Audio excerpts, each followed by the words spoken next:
வணக்கம் நண்பர்களே.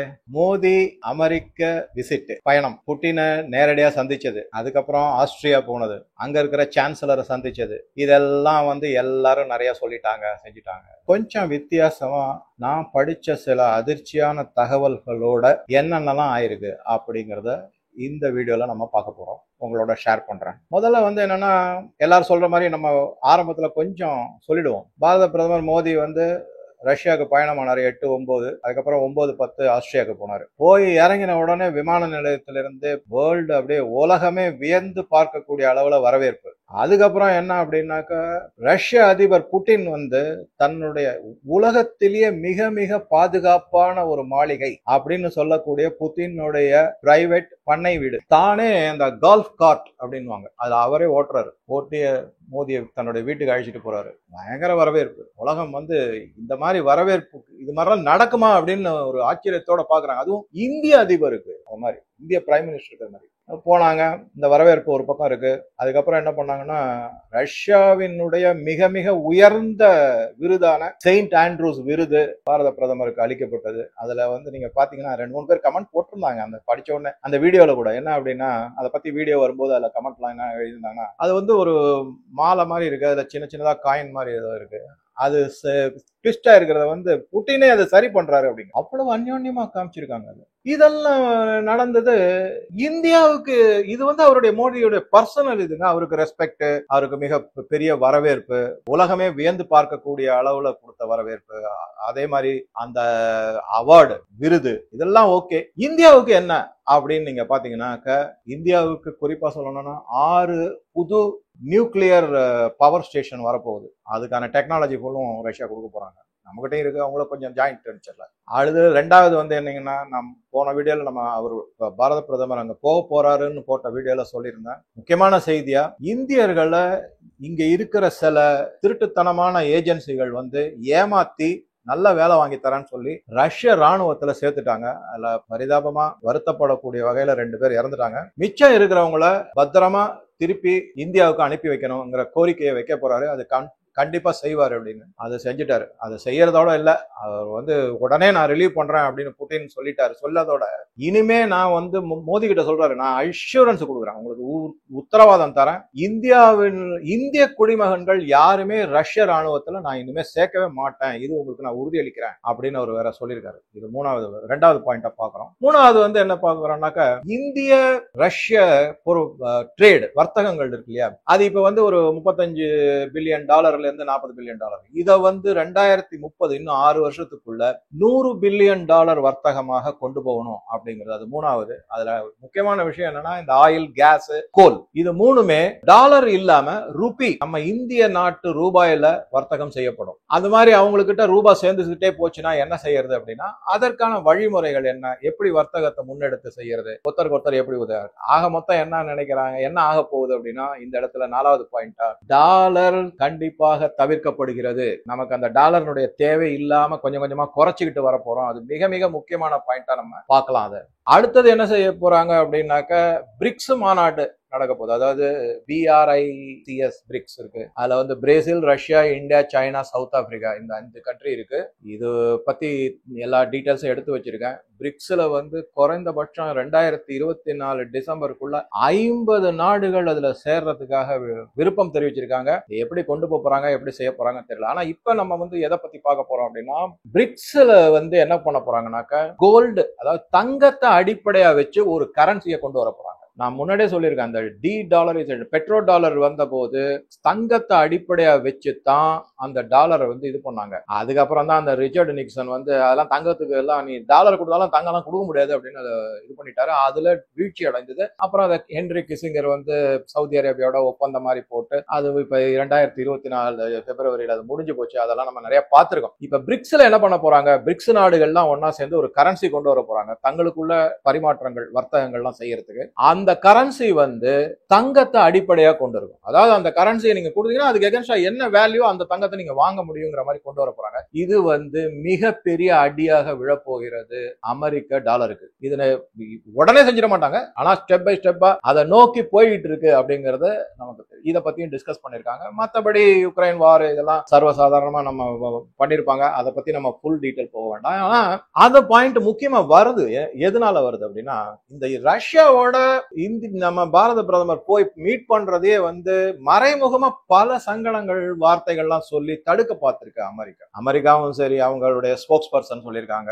அப்புறம் வந்து பிளின்கின் சொல்லியிருக்காரு, ஆண்டனி பிளின்கின் செக்ரட்டரி ஸ்டேட், அவரு கூட ஏதோ வார்த்தைகள்லாம் விட்டுருக்காரு. அது தவிர ஜெர்மனி, இந்த மாதிரி பல நாடுகள்ல வந்து ப்ராக்சி மாதிரி வச்சு சொல்லியிருக்காங்க. இது தவிர என்ன பண்ணிருக்காங்க அப்படின்னா, ப்ராக்சி மாதிரி சில ஸ்போக்ஸ் பர்சன்ஸ் வச்சு சொல்லியிருக்காங்க. டெலிவிஷன்லயோ இல்ல பத்திரிகைகள்லயோ இது வந்து தகாத செயல், அது இது மாதிரி போகக்கூடாது அப்படின்னு சொல்லியிருக்காங்க. எதனால இந்த மாதிரி சொல்லியிருக்காங்க அப்படின்னு பாத்தீங்கன்னா, ரஷ்யா மேல ஏகப்பட்ட சாங்ஷன் போட்டிருக்கு இந்த யுக்ரைன் வார்னால. அப்ப வந்து இந்த மாதிரி மோதி போகக்கூடாதுன்னு சொன்னதுக்கு காரணமே, இந்த நாங்க சாங்ஷன் போட்டிருக்கோம், யாரும் ரஷ்யாவோட ஒட்டு உறவு வச்சுக்க கூடாதுன்னா, மோதி வந்து சிரிச்சுக்கிட்ட சாங்ஷன் தானே, சரி பாத்துக்கலாம் அப்படின்னு, நீங்க போடாத சாங்ஷனா, வாஜ்பாய் டயத்திலேயே நீங்க போட்டு சாங்ஷன் போட்டவங்க தானே, சரி பரவாயில்ல பாத்துக்கலாம் அப்படின்ட்டு கிளம்பி போயிட்டாரு ஒரு பாட்டுக்கு. ஒரு பக்கம் ஒதுக்கி தள்ளிட்டாரு. என்ன வேணா சொல்லுங்க, எங்க நாடு என்னுடைய இது. ஜெய்சங்கர் தான் ஓப்பனா சொல்றாரு, எங்க நாட்டுக்கு எது நல்லதோ அதை நாங்க செய்வோம். ஜியோ பாலிடிக்ஸ் அதுதான் இந்தியாவை பொறுத்த வரைக்கும். நீ வந்து சும்மா அந்த காலம்லாம் போயாச்சு அப்படின்னு. அது இந்த வல்லரசு, நாங்க சொல்றதை நீங்க கேட்கணும். எங்களுக்கு சாவரின்டி இருக்கு, சுதந்திரமான திங்கிங் இருக்கு, எங்களுக்குன்னு சில கொள்கைகள் இருக்கு. அதுல எங்களுக்கு எது நலனோ, அதாவது இந்திய நாட்டுக்கு எது நல்லனோ அதை தான் நாங்க செய்வோம். நீ பாட்டுக்கு சொல்லிட்டு கூவிட்டு அப்படிங்கிற மாதிரி ஒதுக்கி தள்ளிட்டாங்க. அவர் போயிட்டு வந்துரு. யுக்ரைன் வார் வந்து நீங்க பாத்தீங்கன்னாக்க, நான் இப்பயே சொல்லிடுறேன், எனக்கு வந்து 3 வருஷம் ஆயிடுச்சுங்க. அது யுக்ரைன் வார் ரஷ்யாவோட ஆரம்பிச்சு 3 வருஷம். கிளப்பி விட்டதே உக்ரைன் தான். அதுக்கு பின்னாடி இருந்து, அதாவது இதெல்லாம் மியூசிக் கன்சர்ட் எல்லாம் கண்டக்டர் அப்படின்னு ஒருத்தர் இருப்பாரு. அவர் வந்து அந்த ட்ரூப் இருக்குல்ல, அவங்களதான் ஃபேஸ் பண்ணிருக்காரு. ஆடியன்ஸுக்கு முதுக தான் காமிச்சிட்டு இருப்பாரு. இந்த யூஎஸ்ஏ அப்படிதான் பண்ணிக்கிட்டு இருக்கு. அந்த யுக்ரைன் கிட்ட முன்னாடி நின்று கண்டக்ஷன் நடந்துகிட்டு இருக்கு, நமக்கு அவங்க முதுகு தெரியுது, யாருன்னு ஃபேஸ் யாருன்னு தெரியல அப்படின்னு அந்த அமெரிக்கா நினைச்சுக்கிட்டு இருக்கு. கிடையாது, ஃபேஸ் தெரிஞ்சு போச்சு எல்லாருக்கும். அமெரிக்கா தான் தூண்டி விட்டது, அமெரிக்கா தான் நடத்திக்கிட்டு இருக்கு. எதனால இது நடத்துறாங்க அப்படின்னா, நம்ம பல வீடியோக்கள்லாம் நான் 2-3 தடவை சொல்லியிருக்கேன். Arms and ammunition, oil, pharma, AOB, இதுதான் காரணம். குறிப்பா இந்த யுக்ரைன் வார்ல நீங்க பாத்தீங்கன்னாக்க, ஆர்ம்ஸ் தான் மெயின். ராணுவ தளவாடங்கள், ஆயுதங்கள், மிசைல்ஸ், டேங்க், இதெல்லாத்தையும் கொண்டு போய் யுக்ரைன்ல நாட்டோ வழியா கொண்டு போய் தள்ளி, நாட்டோல ஒன்ன சேர்த்துக்கிறேன்னு சொல்லி யுக்ரைனை கொண்டு போய் தள்ளி இருக்காங்க. இது எப்படி தெரிய வருது அப்படின்னாக்க, கடைசியில சொல்லட்டுமா அதை, ஏன்னா அது நிஜமாவே ஒரு வியப்பான செய்தியா இருக்கும். நீங்க அதை கண்டிப்பா பார்க்கணுங்கிறது என்னுடைய விருப்பம். அந்த சைட் எல்லாம் நான் சொல்றேன், நீங்க அங்க போய் அந்த வீடியோ இருக்கு, அதை பாருங்க. அப்ப வந்து அதை ஒரு அமெரிக்கரே, பிரபலமான அமெரிக்கரே இதை புட்டு வச்சிருக்காரு. அப்படியே சல்லியா உடைச்சிருச்சு புட்டு வச்சிருக்காருங்கிறத. சோ அதை நம்ம கடைசியில வச்சுக்கிறேன் ஒரு இதுக்காக, ஏன்னா அதை வந்து ஒரு கோர்வையா சொல்லணுங்கிறதுக்காக இதை முதல்ல முடிச்சிருக்கோம். அதுல வந்து ஆர்ம்ஸ் தான் வித்துருக்காங்க.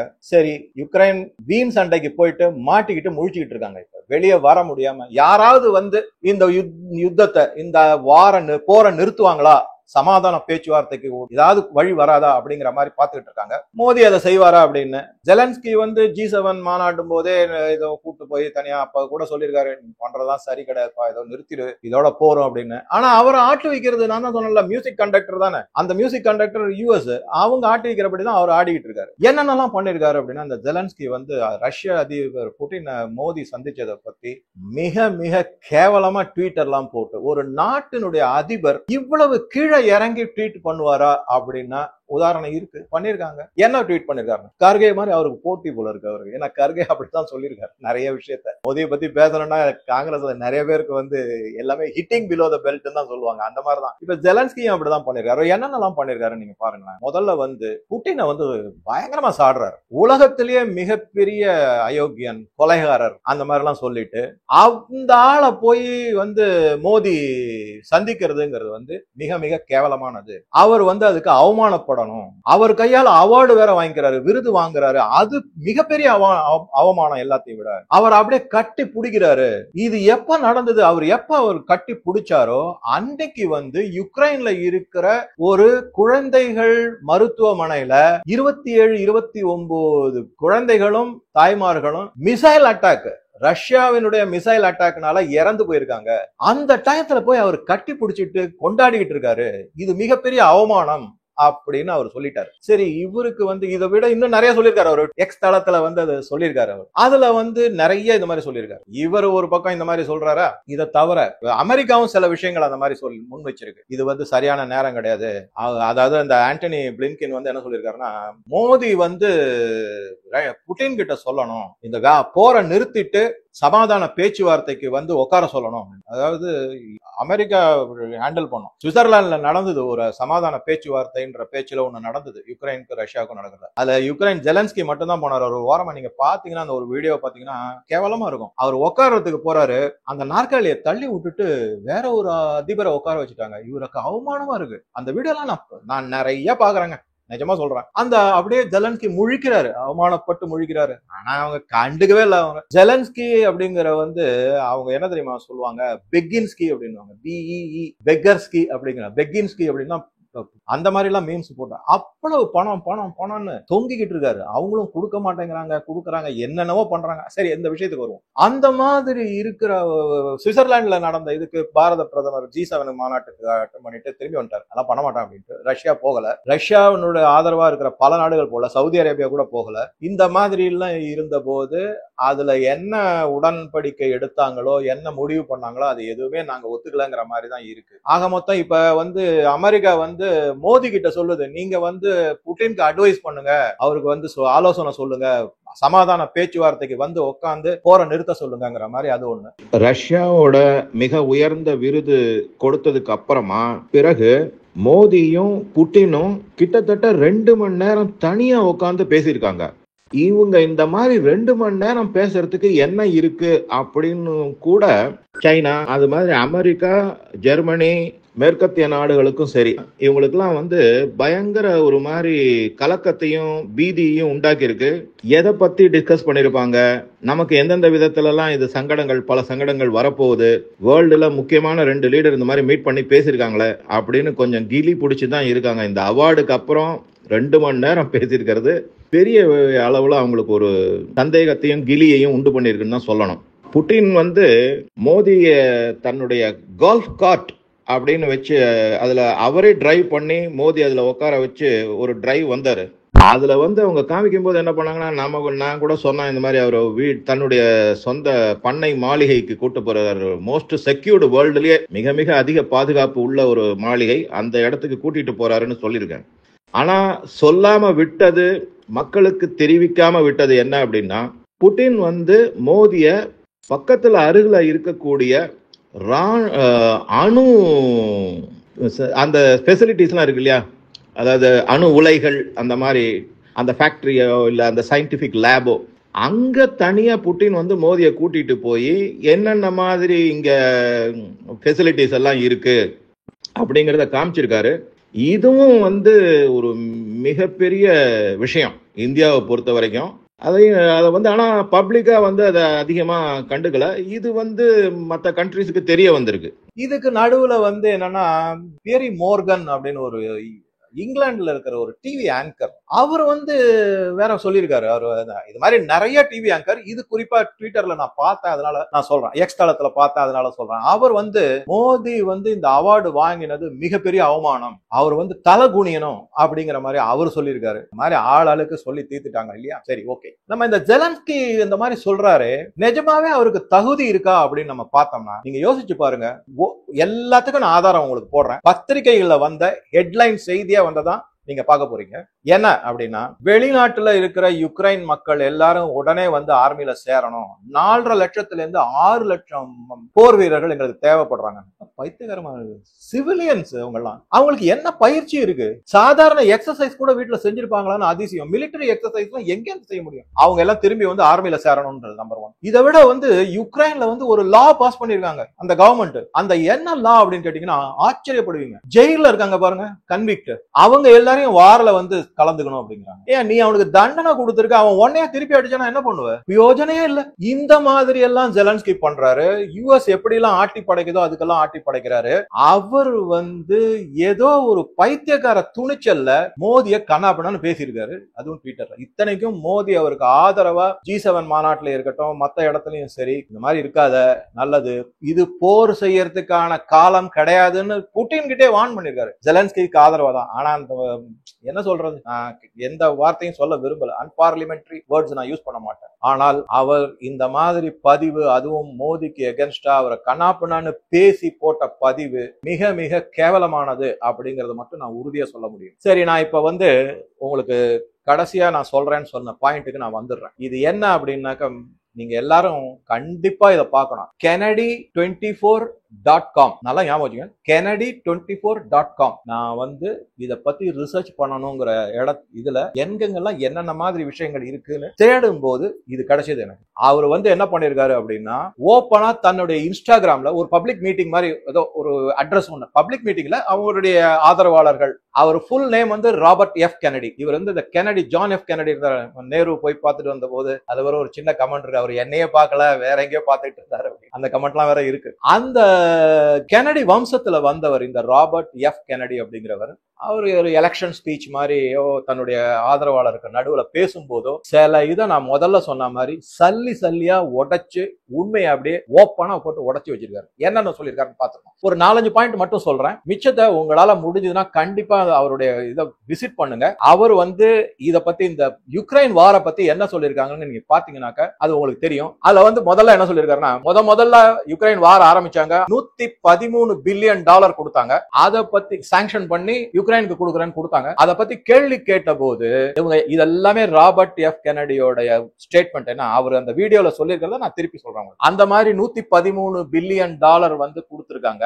அதை கொடுத்த போது கேள்வி கேட்டிருக்காங்க, இது என்ன இந்த மாதிரி நீங்க பாட்டுக்கு அள்ளி வீசுறீங்க, தூக்கி கொடுத்துறீங்க அப்படின்னு சொன்னதுக்கு அங்க இருக்கிற யுஎஸ் செனட் அதிகாரிகள் அவங்க எல்லாரும் என்ன சொல்லிருக்காங்கன்னா, இதெல்லாம் யுக்ரைனுக்கு ஒண்ணும் கிடையாது, அவங்களுக்கு வந்து ராணுவ தளவாடங்கள் ஆயுதங்கள்லாம் கொடுக்கறதுக்கு யுஎஸ்ல இருக்கிற கம்பெனிக்கு தான் இது போகுது, US dollar US arms manufacturing கம்பெனிக்கு போக போகுது, அப்படியே சுத்தி இங்கதான் வரும் அப்படின்னு ஓப்பனா சொல்லியிருக்காரு. யார் யார் அந்த கம்பெனி அப்படிங்கறதே அவர், Raytheon, General Dynamics, General Electricals, Boeing, இந்த மாதிரி பல கம்பெனிகளை சொல்லியிருக்காரு. இவங்க எல்லாருக்கும் இந்த பணம் போக போகுது அப்படிங்கறத சொல்லியிருக்காரு. அது point number 1. The NATO weapon specifications, which means certain companies, Northrop Grumman, Raytheon, General Dynamics, Boeing, and Lockheed, get a trapped market.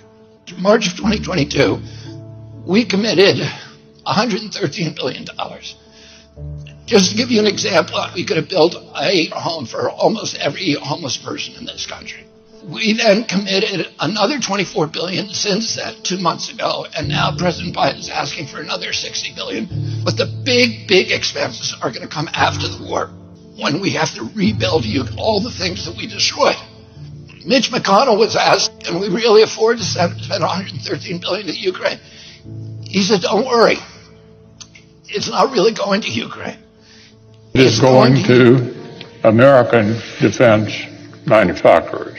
So he just admitted it's a money laundering scheme. அதுக்கப்புறமா இந்த $113 billion அப்புறமா அப்பப்ப ஒரு 25 billion 30 billion 40 billion வந்துகிட்டே இருந்தது. அந்த மாதிரி வரும்போது கொடுக்கும்போது கேள்வி கேட்டிருக்காங்க, இது என்ன பண்றீங்க, இந்த மாதிரி திருப்பி கொடுத்துக்கிறீங்களே அப்படின்னா, கவலைப்படாதீங்க, இதெல்லாம் வந்து அமெரிக்கால இருக்கிற பார்மா கம்பெனிக்கு தான் திரும்பி வரும், ஏன்னா அவங்களுக்கு மெடிசின்ஸ் எல்லாம் கொடுக்கணும். ஆம்ஸ் ஆச்சா, அதுக்கப்புறம் பார்மா ஆயிடுச்சா, ஆயில் இவங்க கிட்ட இல்ல, அது ஒண்ணுதான் பிரச்சனை. சரி இருக்கட்டும். இந்த மாதிரி அமெரிக்கால இருந்து உதவி செய்யறேன், யுக்ரைனுக்கு வாருக்கு ஹெல்ப் பண்றேன் அப்படின்னு சொல்லிட்டு பணம் கொடுக்குற மாதிரி கொடுத்து அப்படியே திரும்பி இந்த பக்கம் வருது. சைனா ஞாபகம் வருதா, உங்களுக்கு ஹெல்ப் பண்றேன்னு கடன் கொடுப்பாங்க, ப்ராஜெக்ட் கட்டுவாங்க, திருப்பி அந்த ப்ராஜெக்ட் கட்டுறதுக்கான சார்ஜஸ் சொல்லி அதே பணத்தை திருப்பி வாங்கிப்பாங்கல்ல, அதே மாதிரி தானே இருக்கு. ஆமா, அப்படிதான் இருக்கு. ரைட். அடுத்தது என்ன பண்ணிருக்காங்க அப்படின்னாக்க, திருப்பி கொஞ்சம் பணம் கொடுத்த போது பில்லியன்ஸ் ஆஃப் டாலர்ஸ் எல்லாமே அந்த மாதிரி கொடுத்த போது திருப்பி கேள்வி எழுப்பியிருக்காங்க. அந்த திருப்பி கேள்வி எழுப்பும் போதுதாங்க ரொம்ப மனசுக்கு வருத்தமா இருந்தது எனக்கு. அதை கேட்ட போது, ராபர்ட் எஃப் கெனடி சொன்னதை கேட்ட போது எனக்கு ரொம்ப வருத்தமா இருந்தது. அது வந்து என்ன சொல்றாங்கன்னா, ரெமன் லெஸ்சென்கோ அப்படின்னு ஒரு பெரிய எக்கானமிஸ்ட். அவர் என்ன சொல்றாருன்னா, யுக்ரைன்ல இருக்கிற அக்ரிகல்ச்சரல் விளைச்சல் இருக்கு பாத்தீங்களா, விவசாய விளைச்சல்கள் ஹோல் வேர்ல்டுக்கே அது ஃபீடு பண்ண முடியும், அவ்வளவு கோதுமை அங்க இருக்கு அப்படின்னு ஒரு வார்த்தை சொல்லிட்டு, அதனால நம்ம கொடுக்கிற யுக்ரைனுக்கு கொடுக்கிற டாலர் பணம், அதாவது அமெரிக்கா யுக்ரைனுக்கு கொடுக்கறதெல்லாம் அந்த விளைநிலங்களை ஃபுல்லா நம்ம அமெரிக்கன் கம்பெனிஸ் ஆக்கிரமிச்சிருவாங்க அப்படிங்கிற முக்கியமா 3 கம்பெனி சொல்றாரு அவரு. மான்சாட்டோ, இங்க கூட அவங்க விதைகள் அவங்க தான் விற்கிறதுக்கான பர்மிஷனை கொடுத்திருக்காங்க போன கவர்மெண்ட் போது. அந்த விதைகள்லாம் வந்து ஜெனட்டிக்கலி மாடிஃபைடு சீட்ஸ் அப்படின்னுவாங்க. அந்த விதைகள் வந்து ஒரு தரம் தான் விளையும். அதுல இருந்து வர மணிகளை எடுத்தீங்கன்னாக்கா, நெல் மணிகளை எடுத்தீங்கன்னா அடுத்தது விதைக்க முடியாது, ஜெனட்டிக்கலி மாடிஃபைடு. திருப்பி விதைக்கு என்ன பண்ணணும்னா அந்த மான்சாட்டோ கம்பெனிக்கு தான் நீங்க போய் வாங்கணும். அதே மாதிரி காவேரி சீட்ஸ்னு இருக்கு, நிறைய இருக்கு அந்த மாதிரி கம்பெனிகள். இதெல்லாம் லிஸ்டட் கம்பெனி, நேஷனல் ஸ்டாக் எக்ஸ்சேஞ்சிலும் பாம்பே ஸ்டாக் எக்ஸ்சேஞ்சிலும் லிஸ்டட் கம்பெனி. மான்சாட்டோ கிடையாது, பட் இது இருக்கு. அதை தவிர இன்னொரு கம்பெனி இருக்கு, கார்கில் அப்படின்னு ஒரு கம்பெனி. அந்த கார்கில் நம்ம இந்த இமாச்சல் பிரதேஷ்ல இல்ல, இது CA, அது KA, கார்கில் அப்படின்னு ஒரு அமெரிக்க கம்பெனி. அதுக்கப்புறம் டியூபாண்ட் கெமிக்கல் கம்பெனி, பயங்கரமான கெமிக்கல் கம்பெனி, பெஸ்டிசைட்ஸ் அது இது எல்லாம் அவங்க தான். பிளாஸ்டிக் முதல்ல டியூபாண்ட் தான் கண்டுபிடிச்சாங்க அப்படின்வாங்க, பிளாஸ்டிக். அந்த கம்பெனி இவங்க எல்லாம் வந்து அக்ரிகல்ச்சரல் கெமிக்கல்ஸ் பண்றாங்க. அக்ரிகல்ச்சர்ல இருக்கிற அந்த விதைகள்லாம் மரபு அணு மாற்றப்பட்ட விதைகளை கண்டுபிடிச்சிருக்காங்க. இவங்களுக்கு அது போக போகுது. அந்த யுக்ரைன்ல இருக்கிற அக்ரிகல்ச்சரல் லேண்ட் ஃபுல்லு இவங்களுக்கு போயிடும். அவங்க யுக்ரைனுக்கு பண்ண உதவிக்கு பதிலாக இதை நாம எடுத்துப்போம் அப்படின்னு அந்த சொன்ன ரமன் லெஸ்சென்கோ அப்படிங்கிறவர் சொல்லியிருக்காரு. அதை வந்து ராபர்ட் F. கென்னடி திருப்பி தன்னுடைய உரையில இந்த மாதிரி சொல்லியிருக்காரு, அட்ரஸ் சொல்லியிருக்காரு. So Tim Scott during the Republican debate said, "Don't worry, it's not a gift to Ukraine, it's a loan. So raise your hand if you think that loan's never getting paid back." Yeah, of course it's not. So why do they call it a loan? Because if they call it a loan, they can impose loan conditions. And what are the loan conditions that we impose on? Number one, an extreme austerity program, so that if you're poor in Ukraine, you're going to be poor forever. Number two, most important, Ukraine has to put all of its government-owned assets up for sale to multinational corporations, including all of its agricultural land, the biggest single asset in Europe. In Ukraine, there's been 1,000 years of war fought over that land. It's the richest farmland in the world. It's the breadbasket of Europe. 500,000 kids almost, Ukrainians, have died to keep that land as part of Ukraine. They almost certainly didn't know about this loan condition. They've already sold 30% of it. The buyers were DuPont, Cargill, and Monsanto. Who do you think owns all of those companies? Yeah, BlackRock. And then in December, President Biden gave out the contract to rebuild Ukraine. And who do you think got that contract? BlackRock. So they're doing this right in front of us. They don't even care that we know anymore, because they know that they can get away with it. And how do they know that? Because they have a strategy. And that strategy is an old strategy, which is they keep us at war with each other. They keep us hating on each other. They keep the Republicans and Democrats fighting each other, black against white, and all these divisions that they sow. இந்த மாதிரி பல விஷயங்கள் நடந்துகிட்டு இருக்கு. இதெல்லாம் வந்து அவர் என்ன சொல்றாரு அப்படின்னாக்க, தன்னுடைய இன்ஸ்டாகிராம்ல வந்து வீடியோவா போட்டு சொல்லியிருக்காரு யுக்ரைனை பத்தி, வார் பத்தி. இதெல்லாம் இதுக்கு அப்புறம் வந்து உங்களுக்கு என்ன தெரியுது அப்படின்னாக்க, ஒரு நிமிஷம் நம்ம இங்க யோசிச்சு பார்க்கலாம். ஜெலன்ஸ்கி மோதியை இவ்வளவு கிண்டல் பண்ணாரு, கேவலமா பேசினாரு, தரக்குறைவா விமர்சனம் வச்சாரு, எல்லாம் செஞ்சாரு. அவருக்கு என்ன நாட்டுப்பற்று இருக்கு? அவருக்கு என்ன பேட்ரியாட்டிசம் இருக்கு? என்ன நேஷனலிசம் இருக்கு? தன்னுடைய ஓன் மக்களை காவு கொடுத்துட்டாரு. வாருங்கிற பேர்ல தன்னுடைய ஈகோக்காக காவு கொடுத்தாரு, தான் சம்பாதிக்கணுங்கிறதுக்காக காவு கொடுத்திருக்காரு. அதை தவிர நாட்டினுடைய அத்தனை சொத்தையும் அமெரிக்காவுக்கு எழுதி வச்சுட்டாரு. ஒண்ணுமே செய்ய முடியாது. கை கட்டப்பட்டு மக்கள் வந்து பெரிய புரட்சி மாதிரி வெடிக்கணும் வரும். ஆனா அங்க அந்த மாதிரி பண்ணிட்டாரு அவரு. அவருக்கு என்ன தகுதி இருக்கு இங்க இருக்கிற பாரத பிரதமரை பத்தி? ரஷ்யால போய் புட்டினை பார்த்துட்டு வந்ததுக்கு எல்லாமே வந்து நமக்கு ஆதரவா, நமக்கு ஃபேவரபிளா பண்ணிட்டு வந்திருக்காரு. Su-57 புரிந்துணர்வு ஆயிருக்கு. ஆயில் $3 குறைச்சு தராங்க, இன்னும் குறைச்சுதான்னு கேட்டுட்டு வர்றாரு. அவருக்கா? மக்களுக்காக. அந்த மாதிரி இருக்கிற ஒரு பாரத பிரதமரை ஜெலன்ஸ்கி, அதாவது பெக்கின்ஸ்கி, இந்த மாதிரி எல்லாம் சொல்லி இது பண்ணிருக்காரு. நம்ம கண் முன்னாடி பல எக்ஸாம்பிள் நம்ம பாக்குறோம். ஸ்ரீலங்கால கடனெல்லாம் வாங்கி தன்னும் அந்த பணத்தை கொள்ளையடிச்சு ஓடி போன பிரதம மந்திரி இருந்திருக்காரு ஸ்ரீலங்கால, ராஜபக்சே. அதே மாதிரி இப்ப மால்டீவ்ஸ்ல நடந்துகிட்டு. வெனிசுவேலா முக்கியமான நாடு உங்களுக்கு, காரணமே அமெரிக்கா தான். சோ ஆக மொத்தம் நம்ம என்ன பாக்குறோம் அப்படின்னா, ஏதோ வந்து மத்தவங்களுக்கு உதவி செய்யற மாதிரியும் ஒரு போரை கிளப்பி விட்டு தன்னுடைய ஆயுதங்களை வித்து ஆயுதங்கள் மட்டுமா விற்கிறாங்க. அந்த நாட்டுல எவ்வளவு மக்கள் கொல்லப்படுற ராணுவ வீரர்களும் இப்ப சாதாரண மனுஷங்க வேற வர போறாங்க, அவங்க வேற கொல்லப்பட போறாங்க. என்ன பண்றதுன்னே தெரியல. இந்த மாதிரி ஒரு மனுஷன் இருக்காரு.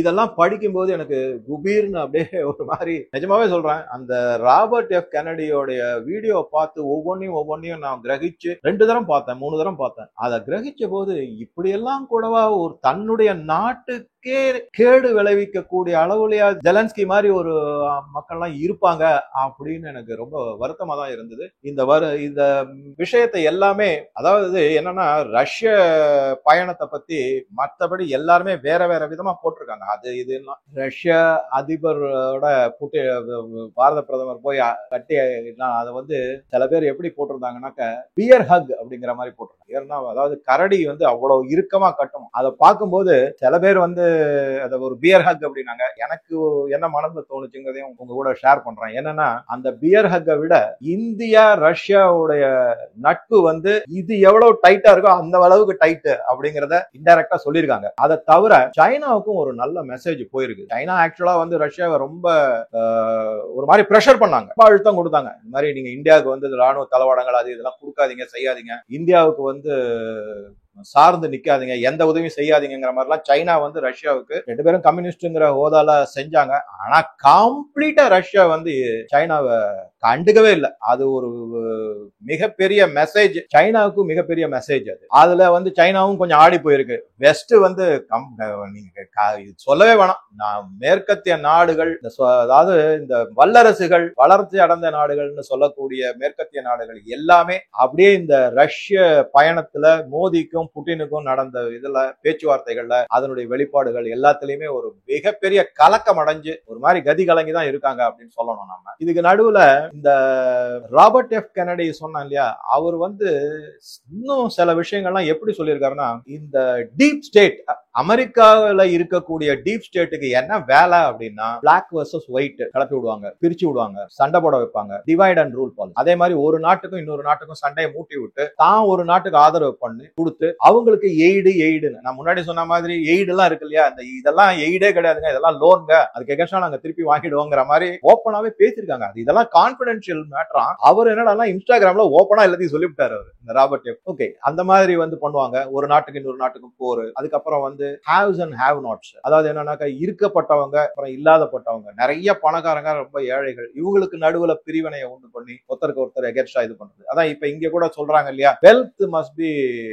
ரீடிஸ்ட்ரிபியூட்டட் அப்படின்ற மாதிரி. அதாவது மக்கள் கிட்ட இருக்கு அதிக சொத்து யார் வச்சிருக்காங்களோ அவங்க கிட்ட இருந்து அதை எடுத்து இல்லாதவங்களுக்கு பிரித்து கொடுக்கப்படும் காங்கிரஸ் மேனிஃபெஸ்டோல இருக்கு, போன எலெக்ஷன் போது இருந்தது. அந்த ராகுல் காந்தி, கர்கே எல்லாருமே சொல்லியிருக்காங்க. அது இந்த மாதிரி பல விஷயங்கள் வந்து நம்ம பாக்குறோம். அது பட் இந்த மாதிரி ஒரு ஆங்கிள் வந்து எனக்கு படிச்சதையும் தெரிஞ்சுக்கிட்டதையும் உங்க கூட ஷேர் பண்ணணும்னு ரொம்ப இதுவா நினைச்சுக்கிட்டு இருந்தேன். நீங்க ஷேர் பண்ணிட்டேன். உங்க கருத்துக்களை பதிவிடுங்க. நன்றி, வணக்கம். வணக்கம் டிஎம் வியூவர்ஸ், உங்களுக்கு நம்ம டிஎம் கண்டென்ட் பிடிச்சிருந்தா இங்க ஷோ ஆகிற சூப்பர் தேங்க்ஸ் பட்டன் கிளிக் செய்து உங்கள் விருப்பப்படி ஹானர் பண்ணலாம்.